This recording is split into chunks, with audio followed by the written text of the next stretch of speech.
Hi friends, welcome to Anju's Cooking World. എല്ലാ കൂട്ടുകാർക്കും നമ്മുടെ പുതിയൊരു വീഡിയോയിലേക്ക് സ്വാഗതം.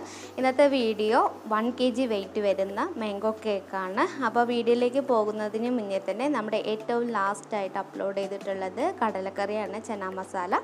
കാണാത്തവർ ആരെങ്കിലും ഈ ഒരു വീഡിയോ കാണുന്നുണ്ട് എന്നുണ്ടെങ്കിൽ പ്ലീസ് ഒന്ന് പോയി കണ്ടു നോക്കണം കേട്ടോ. വീഡിയോ ഇഷ്ടപ്പെട്ടെങ്കിൽ ലൈക്ക് ചെയ്യാനും കമൻറ്റ് ചെയ്യാനും മറക്കരുത്. അപ്പോൾ ഇന്നത്തെ വീഡിയോയിലേക്ക് നമുക്ക് പോവാം. 1 കപ്പ് മൈദാമാവ് എടുത്തിട്ടുണ്ട്. അതിലേക്ക് 1 ടീസ്പൂൺ ബേക്കിംഗ് പൗഡറും 1/4 ടീസ്പൂൺ ബേക്കിംഗ് സോഡയും പിഞ്ച് ഉപ്പുകൂടി ഇട്ടിട്ട് നന്നായിട്ടൊന്ന് അരിച്ചെടുക്കാം.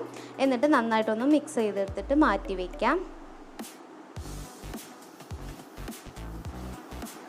ഇനി നമുക്ക് മുട്ടയൊന്ന് ബീറ്റ് ചെയ്തെടുക്കണം. അതിന് വേണ്ടിയിട്ട് 4 മീഡിയം സൈസിലുള്ള മുട്ടയാണ്. വലിയ സൈസിലുള്ള മുട്ടയാണെന്നുണ്ടെങ്കിൽ 3 എണ്ണം എടുത്താൽ മതി. ചെറിയ സൈസിലുള്ള മുട്ടയാണെന്നുണ്ടെങ്കിൽ 4 എണ്ണം എടുക്കണം കേട്ടോ. ഇനി അതിലേക്ക് 1 ടീസ്പൂൺ വാനില എസൻസ് കൂടി ഒഴിച്ചിട്ട് നന്നായിട്ടൊന്ന് ബീറ്റ് ചെയ്യുക. പ്രത്യേകം ശ്രദ്ധിക്കുക, എടുക്കുന്ന ബൗള് ഒട്ടും തന്നെ വെള്ളമില്ലാതെ വേണം ഇരിക്കാനായിട്ട്. നന്നായി തുടച്ച ശേഷം മാത്രം അതിലേക്ക് മുട്ട ഒഴിച്ചൊന്ന് ബീറ്റ് ചെയ്തെടുത്താൽ മതി. ഇനി അതിലേക്ക് പഞ്ചസാര ചേർക്കണം. 1 കപ്പ് പഞ്ചസാരയാണ് ചേർത്തിട്ടുള്ളത്. പൊടിച്ച പഞ്ചസാരയാണ് 1 കപ്പും, പൊടിക്കാത്ത പഞ്ചസാരയാണെന്നുണ്ടെങ്കിൽ 1/4 കപ്പും എടുത്ത ശേഷം നന്നായിട്ടൊന്ന് ബീറ്റ് ചെയ്തെടുക്കാം. ഇനി അതിലേക്ക് നമുക്ക് മാംഗോ എസൻസ് ഒഴിച്ചു കൊടുക്കണം. ഞാനിവിടെ മാംഗോ മിക്സാണ് ചേർത്തിട്ടുള്ളത്, ടൈഗറിൻ്റെ. അതും കൂടി ഒഴിച്ച ശേഷം നന്നായിട്ടൊന്ന് ബീറ്റ് ചെയ്യാം. എന്നിട്ട് അതിലേക്ക് 1/4 കപ്പ് സൺഫ്ലവർ ഓയിൽ ഒഴിച്ചു കൊടുക്കാം. മണമില്ലാത്ത ഏത് ഓയിൽ വേണമെങ്കിലും നിങ്ങൾക്കിതിൽ ഒഴിക്കാവുന്നതേ ഉള്ളൂ. ജസ്റ്റ് ഒന്ന് ബീറ്റ് ചെയ്യുക, ഒരുപാട് ബീറ്റ് ചെയ്ത് ജസ്റ്റ് ഒന്ന് ബീറ്റ് ചെയ്ത ശേഷം ഫ്ലോർ മിക്സ് ഇട്ടിട്ട് ചെറുതായിട്ടൊന്ന് ഫോൾഡ് ചെയ്തെടുക്കാം. അല്ലാന്നുണ്ടെങ്കിൽ ബീറ്റർ വെച്ചിട്ട് തന്നെ ജസ്റ്റ് ഒന്ന് ബീറ്റ് ചെയ്തെടുത്താൽ മതി. ഒരുപാട് ബീറ്റ് ചെയ്തെടുക്കരുത്. നമ്മുടെ കേക്ക് റെഡി ആയിട്ട് വരുന്ന സമയത്ത് പൊട്ടിപ്പോവാനോ അല്ലെങ്കിൽ താഴ്ന്നു പോകാനോ സാധ്യതയുണ്ട്. ഇനി അതിലേക്ക് കുറേശ്ശെ പാൽ ചേർക്കണം. 1/4 കപ്പ് ഇളം ചൂടുള്ള പാലാണ് ഞാനിവിടെ എടുത്തിട്ടുള്ളത്. പിന്നെ ഒന്ന് ശ്രദ്ധിക്കുക, ഏറ്റവും ലാസ്റ്റായിട്ട് ഫ്ലോർ മിക്സ് വേണം ഇട്ടിട്ട് ബീറ്റ് ചെയ്യാനോ അല്ലെങ്കിൽ ഫോൾഡ് ചെയ്തെടുക്കാൻ വേണ്ടിയിട്ട്. ഇനി നമുക്ക് ആ ഓരങ്ങളിലുള്ള എല്ലാ മാവും ഒന്ന് കറക്റ്റായിട്ട് എടുക്കാം. ഇല്ലാന്നുണ്ടെങ്കിൽ മാവ് സെപ്പറേറ്റ് ആയിട്ട് ഉണ്ടാവും. അതൊക്കെ ഒന്ന് യോജിപ്പിച്ചിട്ട് എടുക്കാൻ വേണ്ടിയിട്ടാണ്. ഇനി 8 ഇഞ്ച് കേക്ക് ടിന്നിലേക്ക് നമുക്ക് ഈ ഒരു ബാറ്റർ ഒഴിച്ച് കൊടുത്ത ശേഷം നന്നായിട്ടൊന്ന് ടാപ്പ് ചെയ്യുക. അപ്പോൾ ഞാനിവിടെ ഓൾറെഡി നമ്മുടെ ഓവൻ സെറ്റപ്പ് ഞാനിവിടെ റെഡിയാക്കിയിട്ടുണ്ട്. ഞാൻ ഗ്യാസ് സ്റ്റൗവിലാണ് ചെയ്യുന്നത്. അതുകൊണ്ട് 10 മിനിറ്റ് ഞാൻ പ്രീ ഹീറ്റ് ചെയ്ത് വെച്ചിട്ടുണ്ട്. 40 തൊട്ടിട്ട് 45 മിനിറ്റ് വരെ ലോ ഫ്ലെയിമിൽ വെച്ചിട്ടൊന്ന് ബേക്ക് ചെയ്തെടുക്കാം. ഇനി ഓവനിലാണ് ബേക്ക് ചെയ്യുന്നത് എന്നുണ്ടെങ്കിൽ 180 ഡിഗ്രി സെൽഷ്യസിൽ 30 തൊട്ടിട്ട് 35 മിനിറ്റ് വരെ ഒന്ന് ബേക്ക് ചെയ്തെടുക്കാം. നമുക്കിതൊന്ന് ബേക്ക് ചെയ്തിട്ട് നോക്കാം. അങ്ങനെ ഇതാ കറക്റ്റായിട്ട് എനിക്കിവിടെ 40 മിനിറ്റ് വേണ്ടി വന്നു. നന്നായിട്ട് ബേക്കായി വന്നിട്ടുണ്ട്. നമ്മുടെ ടൂപ്പിക്കിലൊന്നും മാവ് ഒട്ടിപ്പിടിക്കുക അങ്ങനെ ഒന്നും നടന്നിട്ടില്ല. അപ്പോൾ അതുകൊണ്ട് തന്നെ നന്നായിട്ട് പെർഫെക്റ്റായിട്ട് ബേക്ക് ചെയ്തിട്ടുണ്ട്. ഇനി ഇത് ചൂടാറിയ ശേഷം നമുക്ക് 3 ലെയറായിട്ട് കട്ട് ചെയ്യാം. നല്ല ഹൈറ്റ് ഉണ്ടെന്നുണ്ടെങ്കിൽ 4 ലെയറായിട്ട് വേണമെങ്കിലും കട്ട് ചെയ്യാം കേട്ടോ. നമ്മുടെ സ്പഞ്ച് നല്ല സോഫ്റ്റ് ആയിട്ടാണ് കിട്ടിയിട്ടുള്ളത്. ഇനി നമുക്കിതൊന്ന് കട്ട് ചെയ്ത് മാറ്റി വയ്ക്കാം.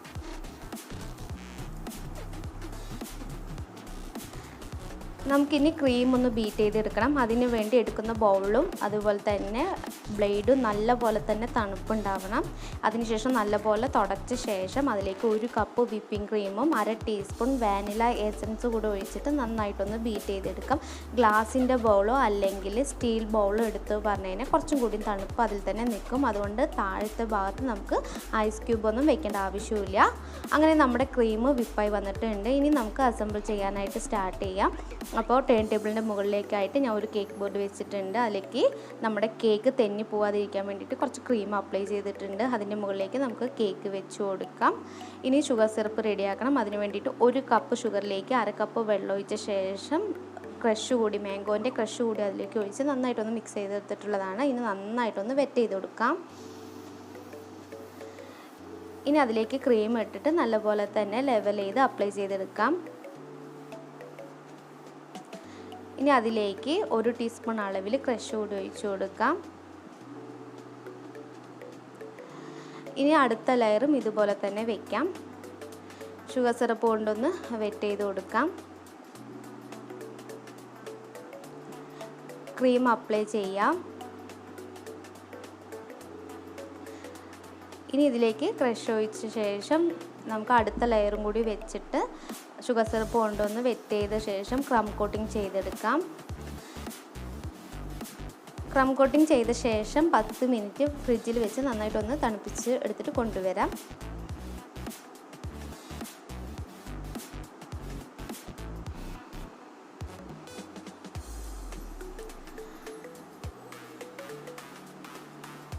അങ്ങനെ ഇതാ അവിടെ ഞാൻ ഫ്രിഡ്ജിൽ നിന്ന് കൊണ്ടുവന്നിട്ടുണ്ട്. ഇനി ഫുൾ കോട്ടിങ് ചെയ്തെടുക്കാം. അപ്പം നല്ലപോലെ തന്നെ ക്രീം ലെവൽ ചെയ്ത് നല്ല നീറ്റായിട്ട് ഷാർപ്പ് എഡ്ജൊക്കെ കിട്ടുന്ന പോലെ നല്ലപോലെ ഐസിങ് ചെയ്തെടുക്കാം. അങ്ങനെ ഇതാ അവിടെ ഞാൻ ഐസിങ് ചെയ്തിട്ടുണ്ട്. ഇനി ഇതിന് മുകളിലേക്കായിട്ട് നമുക്ക് ക്രഷ് ഒന്ന് ഒഴിച്ചു കൊടുക്കണം. അതിന് വേണ്ടിയിട്ട് 1/4 കപ്പ് മാംഗോ ക്രഷ് എടുത്തിട്ടുണ്ട്. അതിലേക്ക് കുറച്ച് എസൻസ് കൂടി ഒഴിച്ച ശേഷം നമുക്ക് നന്നായിട്ടൊന്ന് ബീറ്റ് ചെയ്തെടുത്തിട്ട് കൊണ്ടുവരാം. അങ്ങനെ ഇതവിടെ ഞാൻ ബീറ്റ് ചെയ്ത് കൊണ്ടുവന്നിട്ടുണ്ട്. ഇനി ഇതിനെ മാറ്റി വയ്ക്കാം. ഇനി സ്ക്രാപ്പർ വെച്ചിട്ട് ചെറുതായൊരു ഡിസൈൻ ചെയ്തെടുക്കാം. ഇനി എനിക്കിവിടെ ചെറിയൊരു അബദ്ധം പറ്റി. നമ്മുടെ ഈ ഒരു കേക്ക് ഒട്ടും തന്നെ തണുത്തിട്ടുണ്ടായിരുന്നില്ല. അതിൻ്റെ മുകളിലേക്കായിട്ടാണ് ഞാൻ ഈ ഒരു ക്രഷ് ഒഴിച്ചത്. ക്രഷ് ഒഴിക്കുന്ന പാടെ തന്നെ പാലറ്റ് നൈഫിൻ്റെ കൂടെ എൻ്റെ ആ ക്രീം കൂടി വന്ന് സത്യം പറഞ്ഞു കഴിഞ്ഞാൽ കുളമായി തന്നെ കരുതി. എന്നിട്ട് 2 മണിക്കൂർ നല്ലതുപോലെ തണുപ്പിച്ചെടുത്തപ്പോൾ സെറ്റായി കിട്ടി.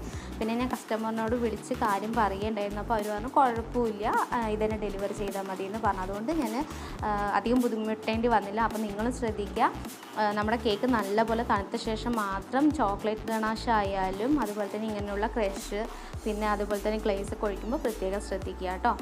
ഇനി ഇതിലേക്ക് ഞാൻ ഉപയോഗിച്ചിട്ടുള്ള നോസിൽസ് സ്റ്റാർ നോസിലും ലീഫ് നോസിലും ആണ്. സ്റ്റാർ നോസിൽ വെച്ചിട്ട് നമുക്ക് ചെറുതായിട്ടൊന്ന് ഡിസൈൻ ചെയ്തെടുക്കാം. ഇനി ലീഫിലേക്ക് വേണ്ടിയിട്ട് ഞാനിവിടെ ഗ്രീൻ കളർ ആഡ് ചെയ്തിട്ടുണ്ട്. നമുക്കൊന്ന് ലീഫ് കൂടി വരച്ചെടുക്കാം. അതേ നോസിൽ വെച്ചിട്ട് തന്നെയാണ് ഞാൻ താഴെ ബോർഡർ കൂടി ചെയ്തെടുത്തിട്ടുള്ളത് കേട്ടോ.